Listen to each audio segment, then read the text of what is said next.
Gracias, Señor, por el día tan lindo de hoy. Gracias, Señor, por la vida y la salud. Gracias, Señor, por el día tan lindo de hoy. Bien, hermanos, buenas noches. Vamos a dar inicio a la lección que nos va a estar ocupando el día de hoy. Lección número 17 de esta clase que estamos teniendo acerca de cómo podemos entender todos la Biblia por igual. Nos restan 5 lecciones para terminar este tema, así que espero que el tiempo nos acompañe, nos ayude en esta noche para poder desarrollar todo lo que tengo preparado. La lección anterior que estuvimos considerando llevaba por título ¿Cómo autoriza la Biblia? Y esa lección la basamos en Colosenses 3:17, que me gustaría que lo volvamos a repasar este versículo, hermanos. Colosenses 3:17. Esto es muy importante a la hora de que nosotros vayamos a hacer algo, tiene que estar autorizado por la Biblia. Y este texto de Colosenses 3:17 es clave. El apóstol Pablo dice: y todo lo que hacéis, sea de palabra o de hecho, hacedlo todo en el nombre del Señor Jesús, dando gracias a Dios Padre por medio de Él. Entonces, a la luz de este versículo, nosotros podemos darnos cuenta que todo lo que hagamos, vea que Pablo dice, sea de palabra o de hecho, tiene que ser hecho en el nombre de nuestro Señor Jesucristo. Esa expresión ya la he explicado antes, en el nombre de significa con la autoridad de.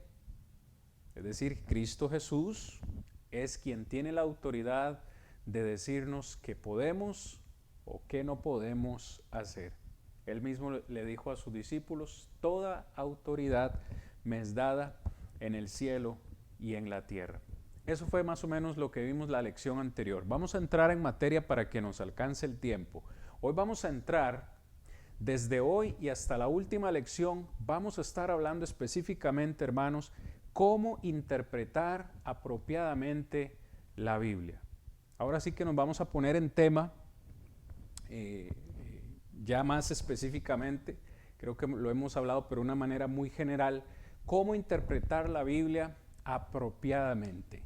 Y para poder interpretar la Biblia apropiadamente necesitamos entender que en este proceso la comunicación es fundamental. Nosotros, ¿cómo nos comunicamos? ¿Cómo nos comunicamos nosotros? Bueno, nos comunicamos de muchas formas, ¿cierto? Pero una de ellas es de una forma verbal. Yo pregunto, hermanos, ¿cómo es que nosotros nos comunicamos? Bueno, ya lo dije, de manera verbal. Se dice que solamente, si no me equivoco, es un 8% de nuestras palabras lo que comunicamos. El otro 92% se divide en lenguaje corporal y en el tono de la voz. A veces las personas entienden más nuestro lenguaje corporal, nuestro tono de voz, que realmente lo que decimos. La gente en ocasiones no presta atención tanto a lo que decimos, sino que están más atentos a qué estamos haciendo con el cuerpo y si levantamos o no levantamos la voz. Eso es muy importante. Pero nosotros, sea verbalmente o corporalmente o con el tono de voz, nosotros nos comunicamos. Y pensaba un poco en esto, a menos de que nosotros estemos hablando con un doctor o con un profesional como un abogado o cualquier otro profesional, creo que nos podemos entender entre nosotros en el lenguaje popular. Cuando nosotros ya vamos a hablar con un doctor utiliza como que otro tipo de palabras, un poco más técnicas que nosotros no entendemos. Ahora que hemos estado en procesos legales y hablando con abogados y demás, ellos utilizan términos que para nosotros no significan mucho o tienen poco significado. Pero en términos generales, nosotros hablamos y nos podemos entender. Nosotros leemos libros, hermanos, y nos podemos entender. Es decir, que en el proceso de comunicación de nosotros utilizamos algo que se llama la ley de la racionalidad. En nuestras conversaciones con los demás utilizamos esta ley para poder comprender el significado de sus declaraciones. Es decir, hermanos, aunque aquí tenemos en ocasiones diferentes nacionalidades y utilizamos palabras diferentes, a veces las sacamos por contexto. Y si no la entendemos, pues nos preguntamos unos a otros, ¿y esa palabra qué significa? ¿Me puede definir esa palabra? ¿Qué quiere decir esa palabra en su país? O en mi país esta palabra significa algo absolutamente diferente, incluso hasta mal. Pero utilizamos esa ley de racionalidad para encontrar el significado de las palabras o declaraciones que la gente nos está haciendo. Pregunto, ¿podemos o deberíamos nosotros hacer esto mismo con la Biblia? La respuesta es sí. Hermanos, la Biblia no es solamente un libro para leer. La Biblia no es un libro de motivación. ¿Han ustedes en alguna ocasión leído algún libro motivacional que en ocasiones nos recomiendan? Este libro es muy bueno, nos levanta el ánimo. Y uno va y lo compra y lo lee y extrae un buen aprendizaje de ese libro. Pero la Biblia no es un libro solo para ser leído y sacar algo positivo. No, la Biblia es un libro para ser interpretado y para ser interpretado correctamente. Entonces, si la Biblia afecta asuntos de doctrina, fe, práctica, compañerismo y muchos aspectos de la eternidad, nosotros no podemos permitirnos equivocarnos en su interpretación. ¿Me sigue? No podemos darnos ese lujo. ¿Recuerdan ustedes lo que dice 2 de Timoteo 2:15? Versículo que leímos en diferentes versiones en clases anteriores. Le dice Pablo al joven Timoteo: procura con diligencia presentarte a Dios aprobado como un obrero que no tiene de qué avergonzarse, que usa bien la palabra de verdad. Esa es la meta, hermanos. Cuando nosotros nos acercamos a la Biblia a interpretarla, necesitamos tener en mente que necesitamos hacer un buen trabajo. Necesitamos usar bien, manejar con precisión la palabra que Dios nos ha revelado. ¿Me siguen? Es decir, nosotros nos podemos entender entre nosotros.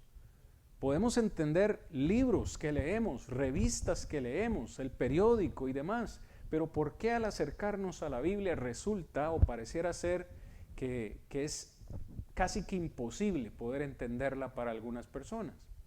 Y es por eso que estamos considerando este tema. Debemos saber lo que la Biblia dice y también lo que significa.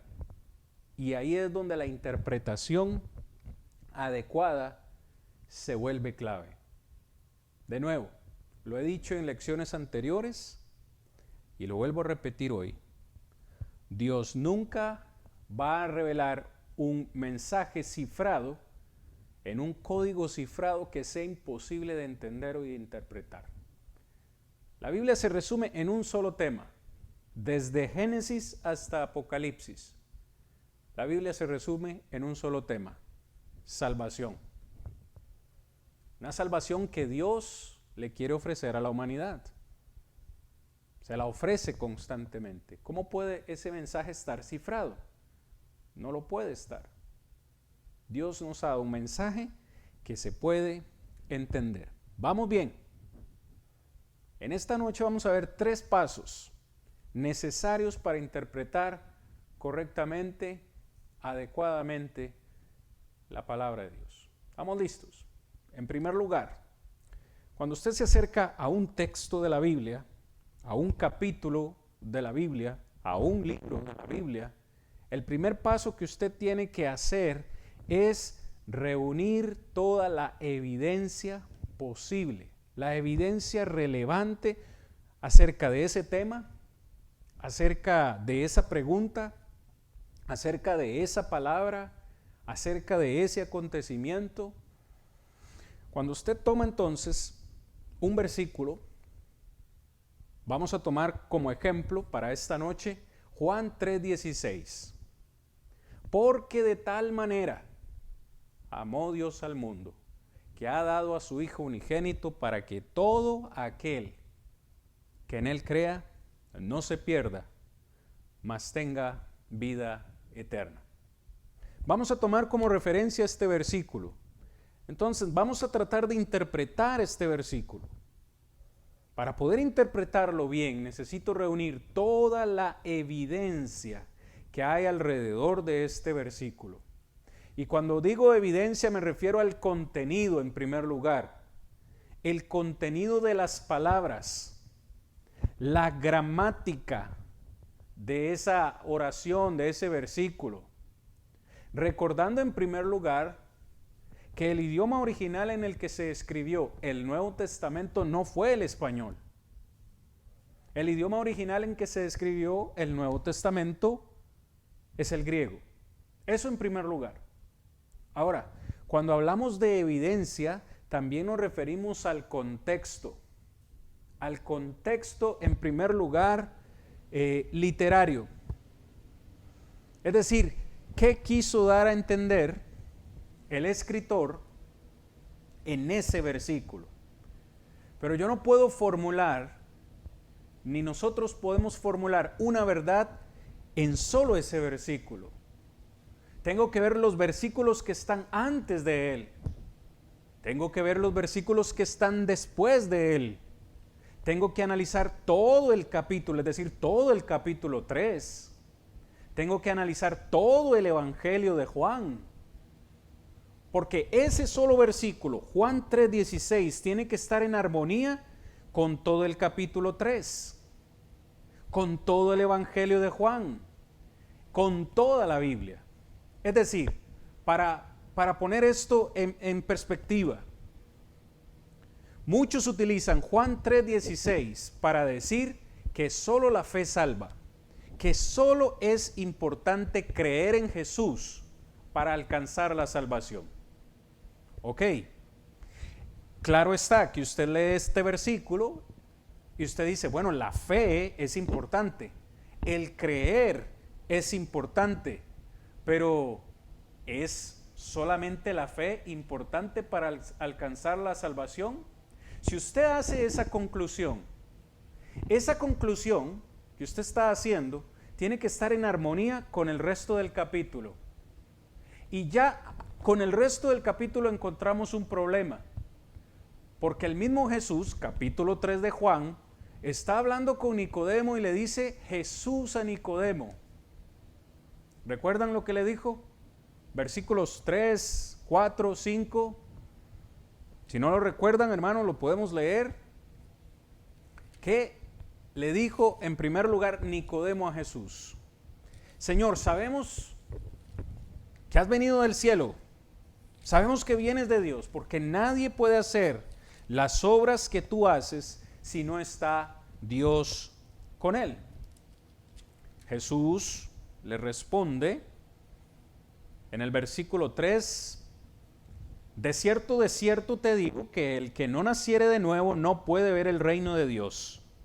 Nicodemo no entendió esas palabras y le dijo a Jesús, ¿cómo puede un hombre viejo nacer de nuevo, entrar en el vientre de su madre? Verso 5, de cierto te digo que el que no naciere de agua y del Espíritu no puede entrar en el reino de Dios. Lo que es nacido de la carne, carne es, y lo que es nacido del Espíritu, Espíritu es. No te maravilles, Nicodemo, de que te dije, os es necesario nacer de nuevo. Claro que uno hace un estudio exhaustivo de estas palabras y aunque Jesús nunca menciona la palabra bautismo en esta oportunidad, es una clara evidencia de que Jesús le está hablando a Nicodemo acerca del bautismo. ¿Me siguen? Si yo digo que Juan 3:16 fundamenta la idea de que solo la fe es necesaria para la salvación, estoy teniendo un error de interpretación porque el contexto inmediato no lo permite. Jesús está hablando de un requisito más.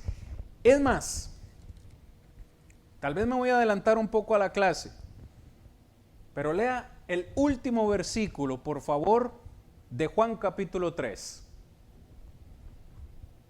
Juan capítulo 3, versículo 36. El que cree en el Hijo tiene vida eterna. Hay personas que les encantaría dejarlo ahí nomás. El que cree en el Hijo tiene vida eterna. ¿Qué dice el resto del texto? Y estoy leyendo Reina Valera 1960. Pero el que rehúsa creer en el Hijo no verá la vida, sino que la ira de Dios está sobre él. ¿Sabe cuál es el problema con la Reina Valera en este versículo? Que me traduce dos palabras griegas que son diferentes, me las traduce como creer. Cuando en el idioma original realmente debería decir, el que cree en el Hijo tiene vida eterna, pero el que rehúsa obedecer, palabra diferente, no es lo mismo creer que obedecer. El que rehúsa obedecer al Hijo no verá la vida, sino que la ira de Dios está sobre él. Ahora, si usted no me cree a mí, eso es excelente. No crea todo lo que yo digo. Pero cuando usted se vaya para su casa o después de que usted esté viendo este video, por favor busque una referencia del griego de este versículo. Y se dará cuenta que no le estamos metiendo gato por liebre. Son dos palabras griegas diferentes. ¿Por qué la Reina Valera traduce ambas creer? Yo no lo sé. Pero aquí, claramente en el versículo 36, mismo capítulo de Juan, que muchos usan para decir que solo la fe es importante, el idioma original me dice que la obediencia también es importante. La obediencia a lo que dice Jesús. Y recuerde que Jesús dijo, el que creyere y fuere bautizado será salvo. Entonces, tengo que ver el contexto inmediato del versículo. La interpretación que hagamos, una vez más, tiene que estar en armonía con todo el capítulo. En este caso, que estamos dando este ejemplo, con todo el Evangelio. Si yo en el mismo Evangelio de Juan encuentro otra cosa diferente, entonces hay un error de interpretación. Porque la Biblia es intérprete de sí misma. ¿Me siguen, hermanos? Contexto inmediato, contexto anterior, contexto posterior, contexto de toda la Biblia. ¿Me siguen? También el contexto histórico. Necesito preguntarme en qué tiempo se escribió esto. ¿A quiénes escribió Juan? ¿Por qué les escribió Juan estas palabras?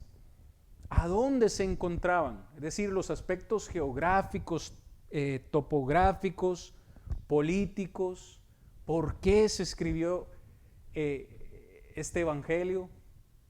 Por cierto, si es un evangelio, si es una carta general, si es un salmo, si es un proverbio o si es otro tipo de literatura. Toda esa información es la que hacemos en el primer paso.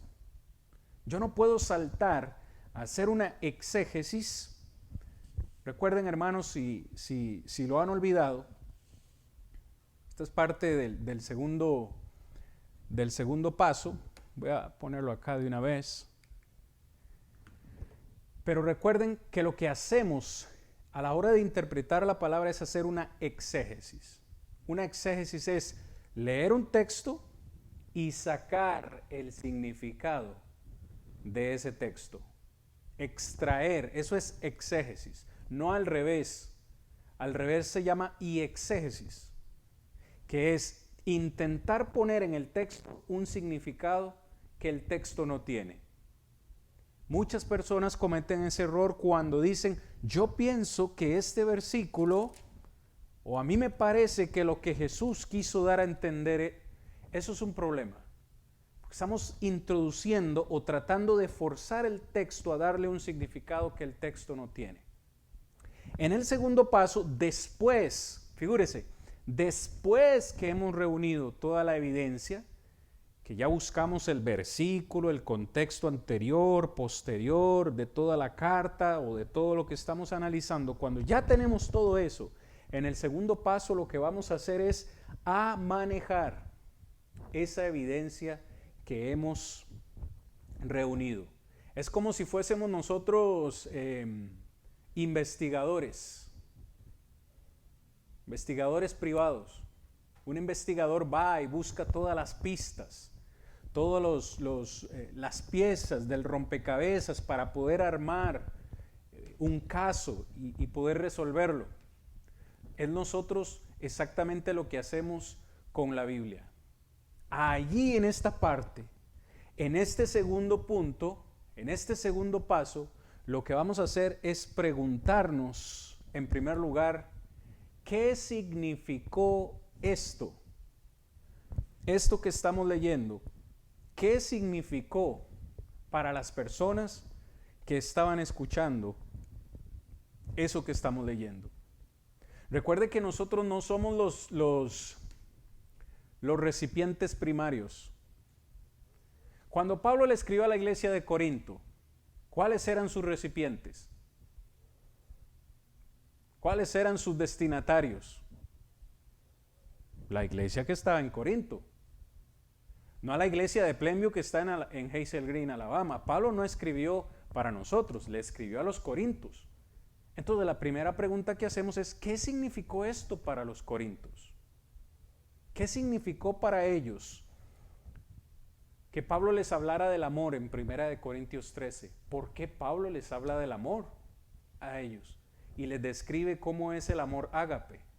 La primera pregunta que nos hacemos, ¿por qué les escribió eso? ¿Qué significó para ellos? Esa es la segunda respuesta, la segunda pregunta que nos hacemos. Después que nos preguntamos, ¿qué significó para ellos? Ahora sí, nos preguntamos, ¿qué significa esto para nosotros? ¿Qué significa esto para la iglesia de Cristo aquí en Hazel Green? Esto es en segundo lugar. Yo pregunto, ¿será posible tener toda la información correcta y manejarla de una manera incorrecta? La respuesta es sí. Usted puede tener toda la información correcta y a la hora de manejarla incorrectamente. Muchas personas tienen todo, ahora que viene la temporada que ya estamos en temporada de presentación de impuestos. Muchas personas durante todo el año reunimos la información correcta que hay que presentarle al IRS. Toda. Tenemos que declarar hasta el último centavo que hemos ganado y luego tenemos en claro cuáles son las deducciones que hay que hacer y le damos la información correcta al presentador de impuestos, a quien nos ayuda con eso. Existe la posibilidad de que esa persona cometa un error en la presentación, aún teniendo toda la información correcta. Claro que sí, claro que sí. Es decir, tener toda la evidencia correcta no garantiza que la vamos a manejar correctamente. Otro versículo. ¿Cuántos de nosotros hemos escuchado, hemos dicho o hemos pronunciado lo siguiente? En esta noche vemos 5 personas aquí. Pero el Señor dijo, donde estén 2 o 3 reunidos, ahí estaré yo con ellos. ¿Han escuchado ustedes ese versículo? Que generalmente se utiliza para decir o justificar la idea de que no importa cuántos estemos congregados en un lugar, siempre y cuando sean 2 o 3, ahí el Señor está con ellos. ¿Estará correcta esa interpretación? ¿O será que hemos repetido simplemente lo que hemos escuchado? Respondamos esa pregunta hoy. Vayamos a Mateo capítulo 18, que es donde encontramos este versículo. Y vamos a ubicarnos un poco en contexto de todo el capítulo 18. Mateo 18.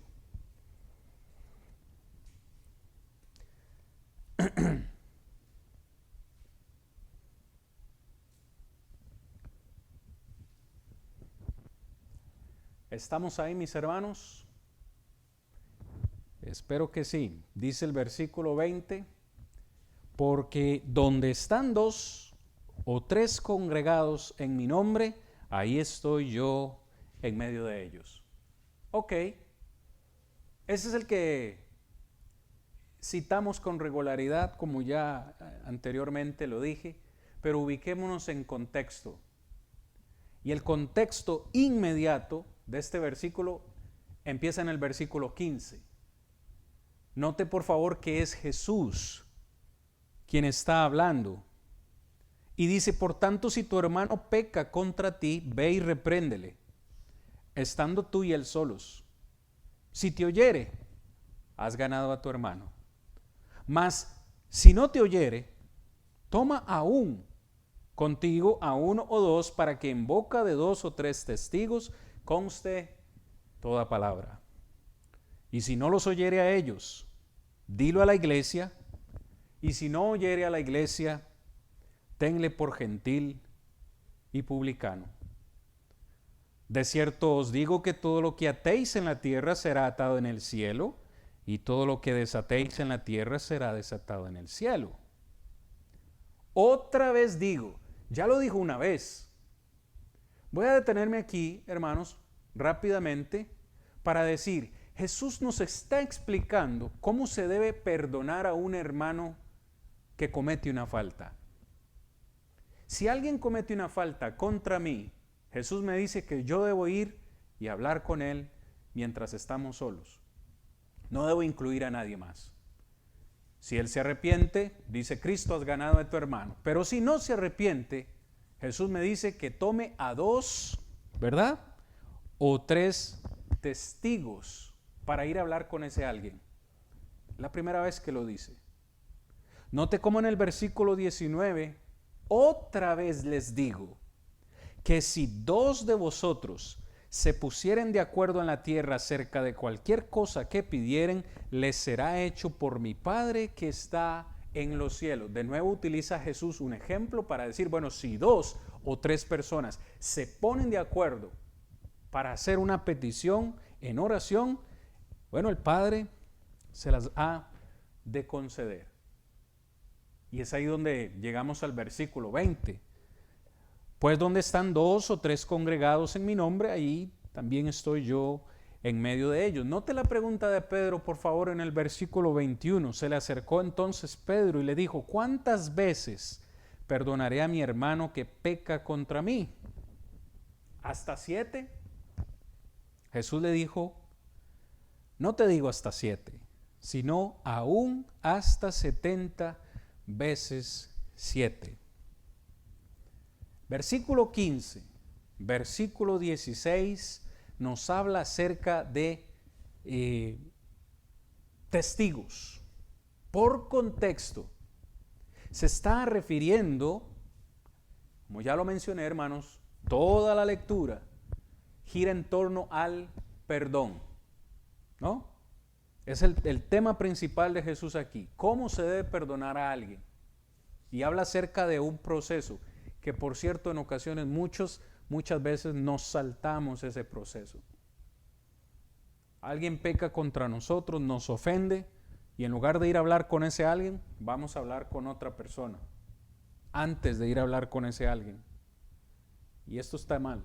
Vamos a hablar con ese alguien. Si ese alguien no se arrepiente, bueno, Jesús dice, lleve a 2 o 3. Si no los escucha, dígalo a la iglesia. Y si no escucha a la iglesia, pues lo que procede es lo que comúnmente se ha llamado como un corte de comunión.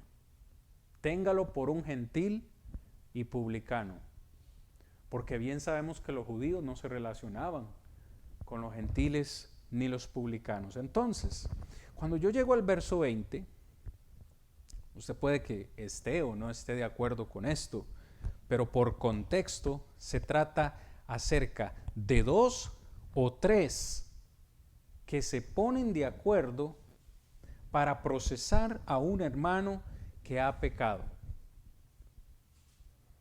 El problema que muchos tienen ahí es congregados en mi nombre.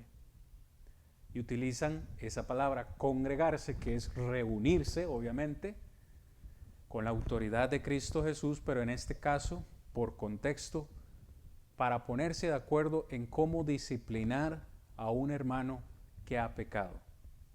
No se está refiriendo tanto a hermanos que se congregan para alabar el nombre de Dios.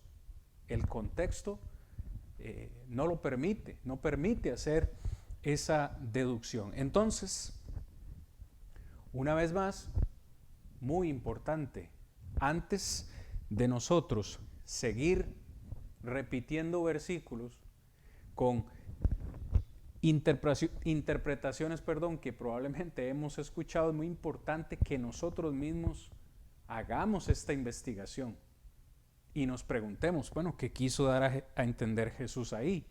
¿Por qué está diciendo Jesús esto? Si usted nota, versículo 10, Jesús habla acerca de la parábola de la oveja perdida. Una vez más, al finalizar el capítulo 18, Jesús habla de 2 deudores, otra parábola acerca del perdón. Entonces, pareciera ser que todo el capítulo 18 gira en ese contexto. Permítame decirlo de nuevo, hermanos, si me lo permiten para que captemos la idea de nuevo. Cualquier versículo que usted quiera interpretar de la Biblia necesita hacerse el mismo proceso. Léalo 1, 2, 3, 4 veces si necesita. Haga pausas, donde usted vea una coma, haga pausas. ¿Ha escuchado usted este versículo? Ahorita se me escapa de la mente, por supuesto, está en alguno de los evangelios, en Lucas. En esa ocasión, Jesús crucificado, a punto de morir, y le dice a uno de los ladrones, de cierto te digo que hoy estarás conmigo en el paraíso. ¿Lo han escuchado?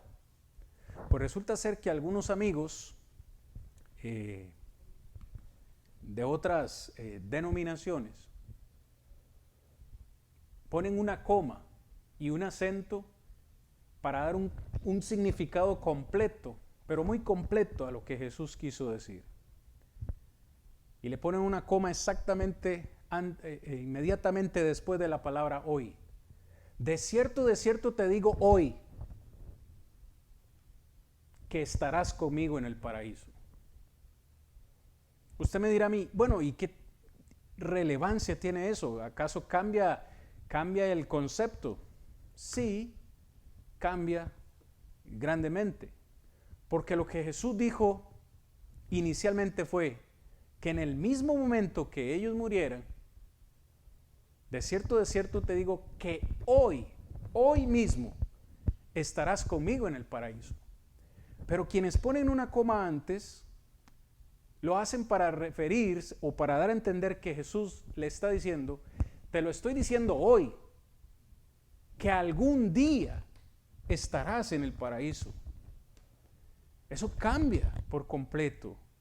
Una coma, un acento donde no esté, cambia totalmente el significado de una interpretación. Hermanos, cada palabra, hay palabras en la Biblia que son un poco complicadas.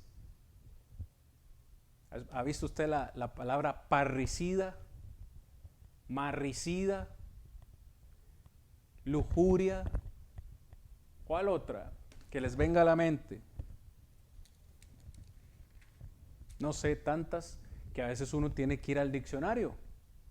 No las usamos con regularidad. Pues dentro de esa investigación, vayamos al diccionario. ¿Qué quiere dar a entender esta palabra? Y de nuevo, reunamos toda esa información y en el segundo paso, manejemos esa evidencia correctamente. Solo si ustedes están tomando notas, porque en esta parte, en este segundo paso, es donde nosotros aplicamos la hermenéutica. No voy a entrar en tecnicismos, pero la hermenéutica es esa área o ese estudio que nos permite interpretar la Biblia. Una correcta hermenéutica responde 4 preguntas. ¿Qué dice el texto? ¿Qué significaba el texto para sus lectores originales? ¿Qué significa el texto para nosotros? Y finalmente, ¿cómo podemos aplicar este texto a nuestras vidas? Lo repito, hermanos. Una correcta hermenéutica contesta estas 4 preguntas. En primer lugar, ¿qué dice el texto? ¿Qué dice Juan 3:16? ¿Qué me está diciendo Juan 3:16? Segunda pregunta, ¿qué significaba para quienes escucharon esas palabras en primer lugar? Tercera pregunta, ¿qué significa eso para nosotros? ¿Qué significa Juan 3:16 para nosotros? Y en cuarto lugar, ¿cómo podemos aplicarlo a nuestras vidas? Muy bien, tercer paso. Y con este, prácticamente que estamos terminando la interpretación del texto en estudio. Ese tercer paso es extraiga. Y vea que le pongo todas y solo aquellas conclusiones que estén justificadas. Es decir, garantizadas y exigidas por la evidencia. Para ponerlo en palabras sencillas, en el primer paso entonces reúno toda la evidencia. Aquí tengo todas las piezas. En el segundo paso estoy manejando estas piezas, esta información. Lo que hago en el tercer paso es llegar al punto de las conclusiones. Y en el punto de las conclusiones es donde extraigo. Ok, Juan 3:16, de tal manera amó Dios al mundo. ¿De quién es este amor? ¿De quién es este amor? De tal manera amó Dios al mundo. El amor es de Dios. ¿A quiénes amó Dios? ¿Solo a los buenos? ¿O también incluye a los malos? De tal manera amó Dios al mundo, a toda la humanidad. ¿Cómo mostró Dios ese amor? De tal manera amó Dios al mundo que dio a su Hijo unigénito. El amor de Dios dio algo especial, dio a su Hijo. O esa es la conclusión que estoy haciendo. ¿Cuál es el propósito del amor de Dios? Para que todo aquel que en Él crea, hay un requisito para mí, creer, sí. Dios quiere salvarme. Y empiezo, hermanos, una vez más a hacer conclusiones a raíz de ese versículo. Note por favor una vez más con cuidado, extraiga solo las conclusiones que estén garantizadas por la evidencia. Usted no puede hacer una conclusión y decir esto significa,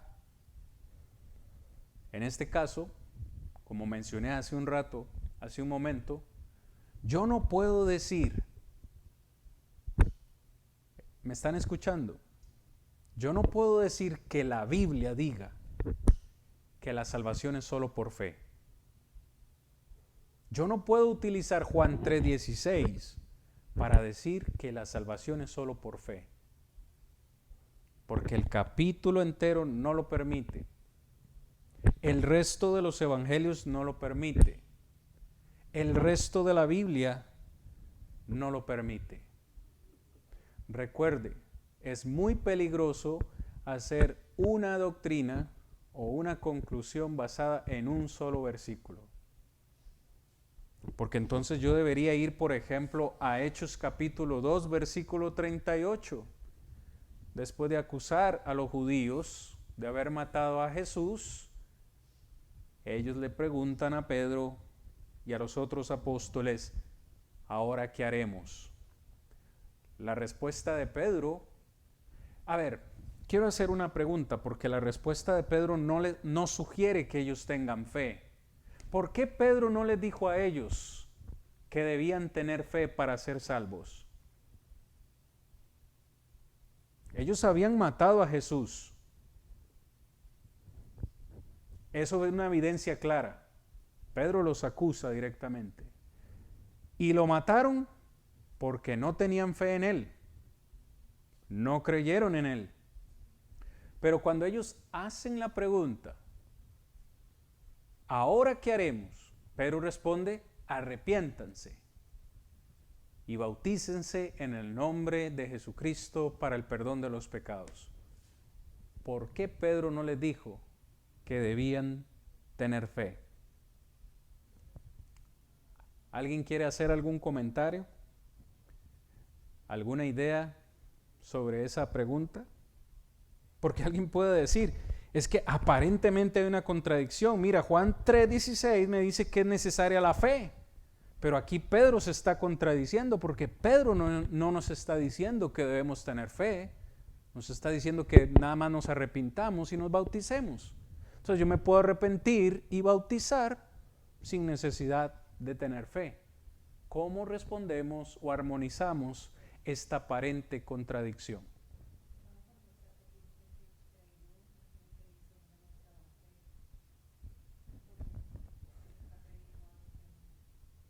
Mejor no lo pudiste haber dicho, Frank.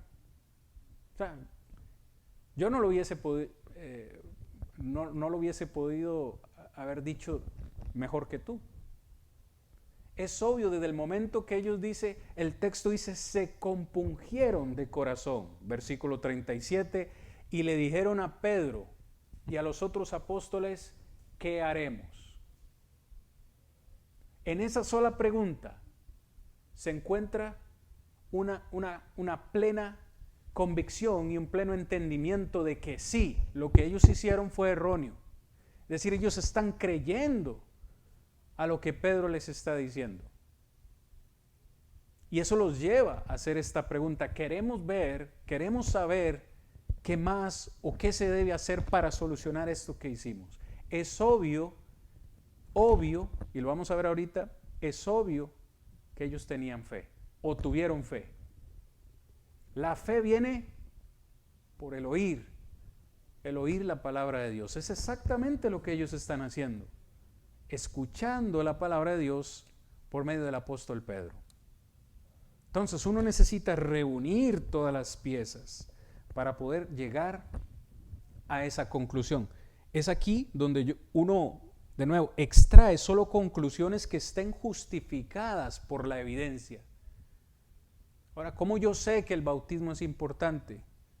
3,000 personas no podían estar equivocadas juntas a la vez en un mismo día. 3,000 personas tomaron como válida la respuesta de Pedro. Pedro le dijo, bueno, la solución es bautizarse, arrepentirse y bautizarse. Ok, eso es lo que vamos a hacer. ¿Por qué entendieron las palabras de Pedro como una verdad? Porque las palabras de Pedro en realidad son eco de las palabras de Jesús. Id por todo el mundo y haced discípulos a todas las naciones, bautizándolos en el nombre del Padre, del Hijo y del Espíritu Santo. Es decir, el mismo Jesús habló del bautismo. Pedro no está diciendo nada nuevo. Está diciendo algo que le enseñó su maestro. Entonces, hermanos, si nosotros seguimos estos pasos, vamos a ver que es muy fácil la interpretación bíblica. Ahora, si nosotros no seguimos estos pasos de los cuales hemos hablado esta noche, reducimos la Biblia a una plena subjetividad. Es decir, la Biblia puede ser o se le puede dar cualquier interpretación y ninguna va a ser correcta o incorrecta. Todo vale. Si usted no sigue estos pasos, todo vale. Es decir, ahí es donde usted encuentra mucha gente diciendo, bueno, esa es tu interpretación y esta es la mía. No tenemos por qué entrar en discusión. Tú lo ves así, yo lo veo así y no vamos a ser enemigos por eso. ¿Cómo pueden haber dos interpretaciones diferentes? No, solamente puede haber una. ¿Por qué? Porque no se siguen estos pasos. Hay que tener mucho cuidado. Todo esto no lo vamos a leer por cuestiones de tiempo, pero todo esto fue lo que Jesús aplicó en Mateo capítulo 4, versículos 1 al 11, en esa tentación que le trajo el enemigo. En 3 ocasiones Jesús le dijo al enemigo, escrito está. Escrito está. Y así fue como Jesús se defendió en su tentación. Acude a la palabra de Dios, a esa revelación escrita que el Padre tenía a disposición para esa gente. Claro que hay textos más complejos. Usted va a 1 Corintios 11 y encuentra al apóstol Pablo escribiéndole a la iglesia de Corinto acerca de que las mujeres deben orar con el velo puesto en su cabeza. Bueno, pues por eso que usted ve muchas congregaciones hoy en día donde las mujeres usan velo en sus congregaciones. ¿Recuerdan el proceso del cual hablamos hace un momento? Primer paso, reunir la evidencia, a quiénes les escribió, por qué Pablo les estaba hablando de esto. ¿Será que era muy cultural? ¿Será que era muy de los corintios? ¿No les parece a ustedes interesante que a ninguna otra iglesia, ni a los gálatas, ni a los efesios, ni a los tesalonicenses, Pablo les menciona nada, tan siquiera con respecto al velo? Me da a entender entonces que era algo, una situación muy, muy especial en Corinto, y les escribe acerca de eso. Pero cuando usted lee el texto con cuidado, Pablo ni siquiera está defendiendo el uso del velo, todo lo contrario. Dice que a la mujer le es honroso dejarse crecer el cabello, es su velo natural. Entonces, de nuevo, salen conclusiones, interpretaciones no justificadas porque no se hace una correcta exégesis del texto. Se requieren, hermanos, vamos finalizando la lección de esta noche, se requieren principios sólidos de interpretación bíblica. En primer lugar, esto que voy a estar mencionando y leyendo parece un poco complejo, pero si lo leemos con cuidado, no. Para poder interpretar la Biblia bien. Si el hombre está hecho de tal manera que busca a Dios, y lo está, ¿no? Hay una inherencia nuestra en los seres humanos de buscar, adorar a un ser superior, en este caso a Dios, entonces es necesaria una revelación especial de Dios. ¿Me sigue? Entonces, si hay una revelación especial, entonces esa revelación tiene que ser escrita, oral o directa al corazón. En la antigüedad, ¿cómo se reveló Dios a los patriarcas? Les habló directamente. Tenían una conversación oral. Dios hablaba con ellos. Ya en el periodo mosaico, Dios utiliza a los profetas, los inspira y los profetas escriben. Y de igual forma, los siervos, los apóstoles del Nuevo Testamento. ¿Cómo fue esa revelación? Escrita. Vuelvo al ejemplo de Jesús. ¿Cómo se defendió de las acechanzas del enemigo? Escrito está. ¿Por qué? Importante la palabra de Dios, no solo de pan vivirá el hombre, ¿verdad? Estas cosas nos las ha revelado Dios a nosotros. Ahora, si las cosas o la revelación están escritas, tiene que ser objetivo. Y cuando digo objetivo, tiene que estar fuera de nosotros para que todos la pudiésemos tener. Es decir, fue una revelación, sí, escrita, pero que ha sido subjetiva. Es una misma revelación dada para todos nosotros.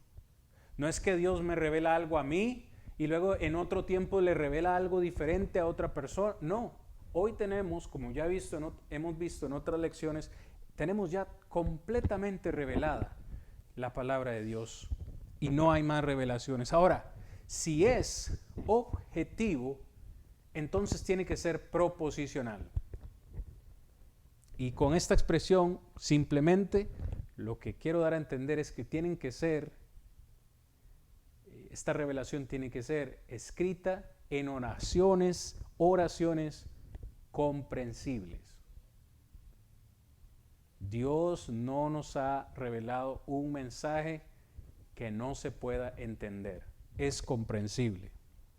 Ahora, si es proposicional, entonces se aplican los principios de interpretación bíblica que hemos visto y que vamos a terminar viendo en esta noche.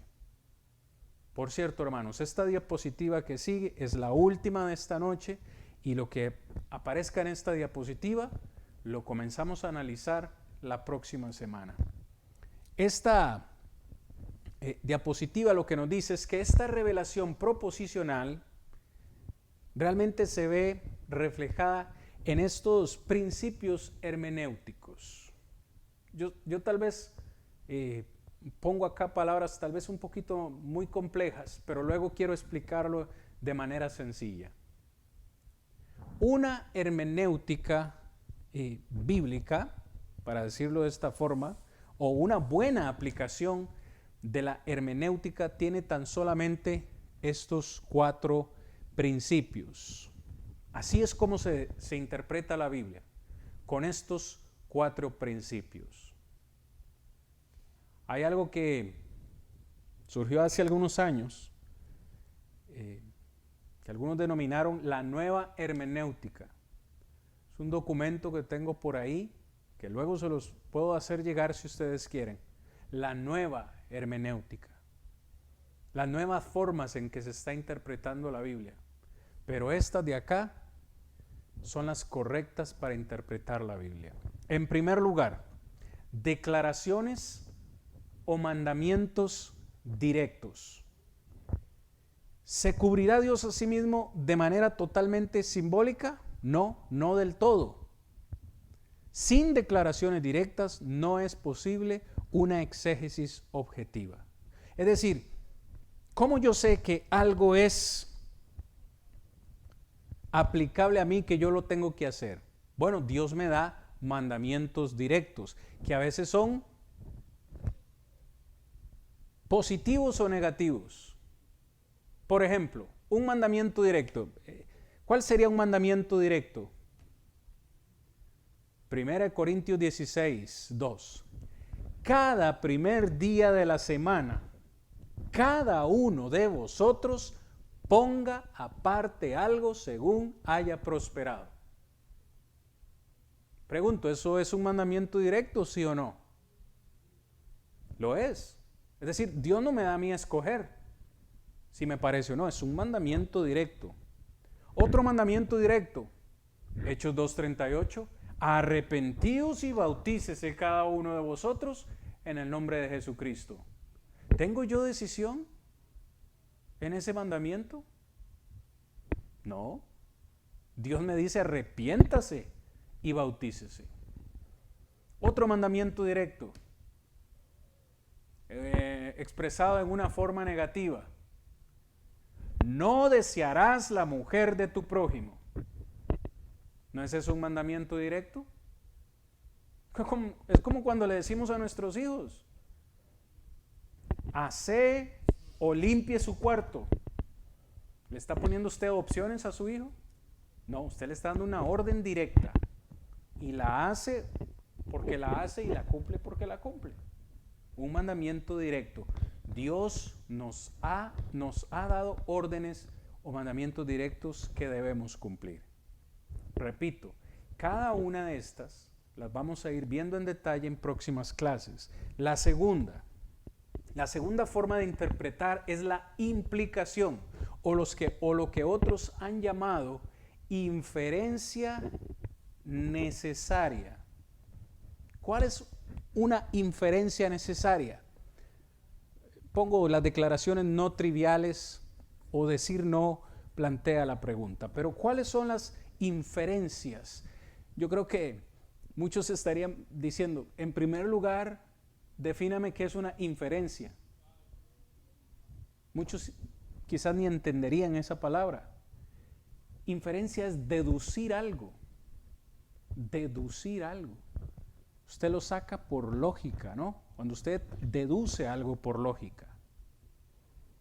Si la Biblia me dice a mí que el bautismo en su palabra original es una sepultura, ¿cuál es la inferencia necesaria que nosotros hacemos para que un bautismo sea correcto? Tiene que haber suficiente agua. ¿Por qué muchos aceptan el bautismo de infantes y aceptan con que agua en la cabeza nada más es un bautismo? Cuando la misma palabra en su idioma original significa sepultura, inmersión. ¿Cuál es la inferencia? ¿Cuál es la conclusión? Si el bautismo es inmersión o sepultura, debe haber mucha agua. ¿Cuál otra sería un buen ejemplo de inferencia necesaria?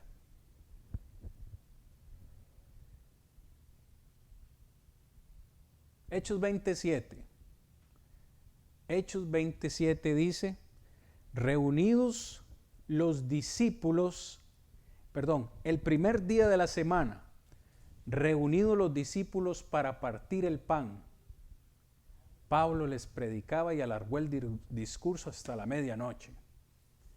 ¿Cuál es la conclusión lógica que yo hago al leer ese texto? Se reunieron para partir el pan. ¿Cuál pan? ¿Se refiere al pan común que usamos para tomar café por las mañanas? ¿O cuál pan se reunieron para partir los discípulos? ¿Cuál pan? Pan sin levadura de la cena del Señor. Otra conclusión lógica que hago ahí, ¿cuál es el primer día de la semana? ¿Qué día debo reunirme como iglesia?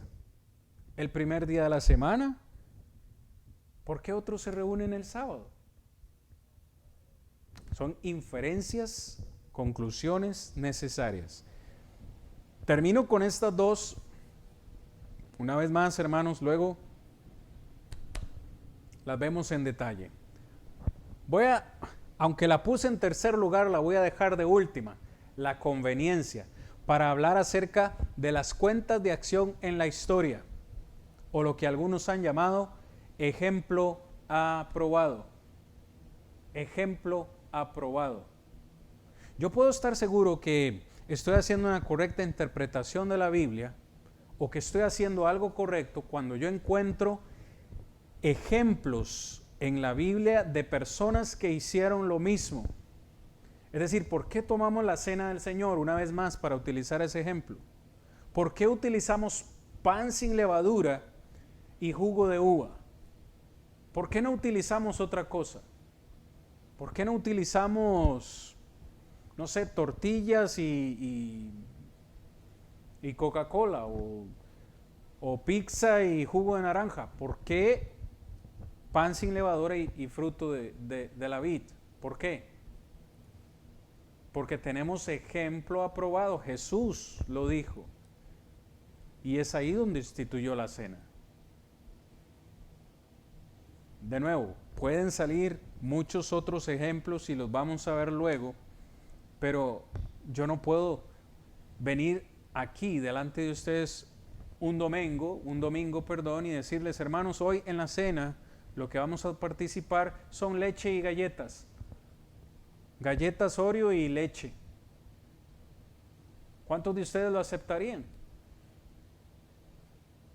No hay un solo ejemplo aprobado, un mandamiento directo, ni siquiera lo saco por inferencia, no hay. El uso de instrumentos musicales en la iglesia, no hay ni mandamientos directos, ni hay ejemplos aprobados en la Biblia que los cristianos los usaran. Tampoco puedo hacer una inferencia. Bueno, es que este texto me dice y puedo concluir que no lo hay. Para finalizar esta noche, porque sí, hace bastante tiempo, hace bastante rato se me fue el tiempo, es la conveniencia. Algunos han utilizado la conveniencia para interpretar la Biblia. 2 versículos leo. Antes les doy la definición de lo que es conveniencia. La conveniencia es el derecho, escuche bien, el derecho de escoger de acuerdo a lo que Dios ha autorizado como ley. Pero para que algo sea conveniente, debe haber sido primero autorizado por Dios. Leo los 2 textos, están en Primera de Corintios, el primero en el capítulo 6, versículo 12, y el segundo en el capítulo 10, verso 23. Yo sé que usted ha escuchado este texto. Todas las cosas me son lícitas, mas no todas convienen. Todas las cosas me son lícitas, mas yo no me dejaré dominar de ninguna. Capítulo 10, versículo 23. Todo me es lícito, pero no todo conviene. Todo me es lícito, pero no todo edifica. Preste atención a la palabra conviene. Es decir, algunos han dicho, bueno, yo puedo hacer todo, podría hacer de todo en esta tierra. Pero Pablo dice que no todo conviene. Entonces, cuando nosotros vayamos a hacer algo, es importante preguntarnos si lo que vamos a hacer nos conviene, si nos edifica, si es provechoso para nosotros. Pero recordando que Pablo nunca insinúa que nada es naturalmente pecaminoso. Si nosotros aplicamos estos 4 en nuestra hermenéutica, podremos estar seguros que vamos a hacer una correcta y apropiada interpretación de la Biblia. La próxima semana vamos a comenzar a desarrollar en más detalle cada uno de estos aspectos. Terminamos la clase acá. Si no hay alguna pregunta o comentario. Muy bien, nos vemos la próxima semana.